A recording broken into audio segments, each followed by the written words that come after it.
जी हाँ, है कहानी सत्य घटना पर आधारित है। अब आगे। एक गांव में एक अंधी बुढ़िया रहती थी। वह गणेश जी की परम भक्त थी। आंखों से भले ही दिखाई नहीं देता था, परंतु वह सुबह शाम गणेश जी की बंदगी में मग्न रहती। नित्य गणेश जी की प्रतिमा के आगे बैठकर उनकी स्तुति करती, भजन गाती व समाधि में लीन रहती।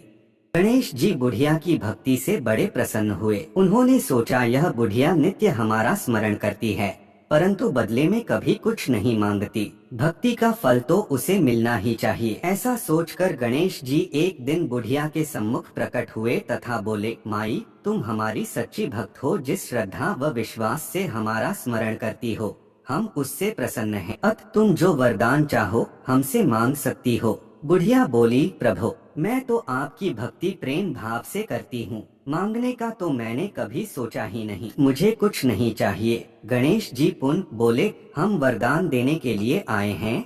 बुढ़िया बोली, हे सर्वेश्वर, मुझे मांगना तो नहीं आता। अगर आप कहें तो मैं कल मांग लूंगी। तब तक मैं अपने बेटे व बहू से भी सलाह मशविरा कर लूंगी। गणेश जी कल आने का वादा करके वापस लौट गए।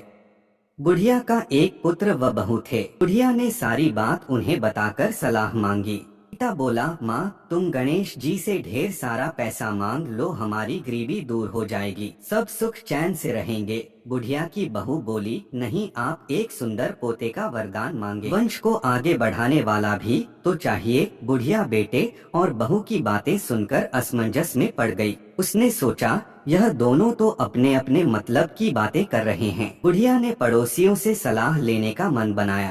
पड़ोसन भी नेक दिल थी। ने बुढ़िया को समझाया कि तुम्हारी सारी जिंदगी दुखों में कटी है, धन अथवा पोते का तुम क्या करोगी। अब जो थोड़ा जीवन बचा है वह तो सुख से व्यतीत हो जाए।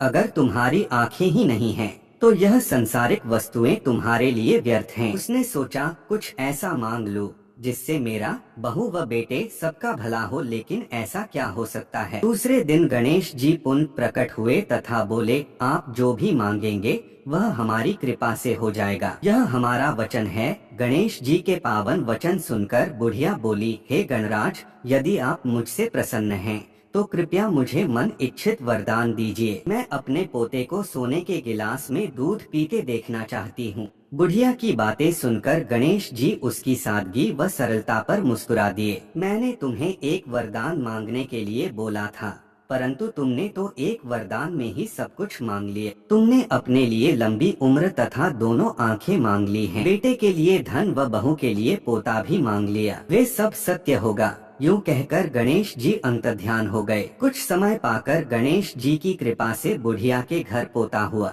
बेटे का कारोबार चल निकला तथा बुढ़िया की आंखों की रोशनी वापस लौट आई।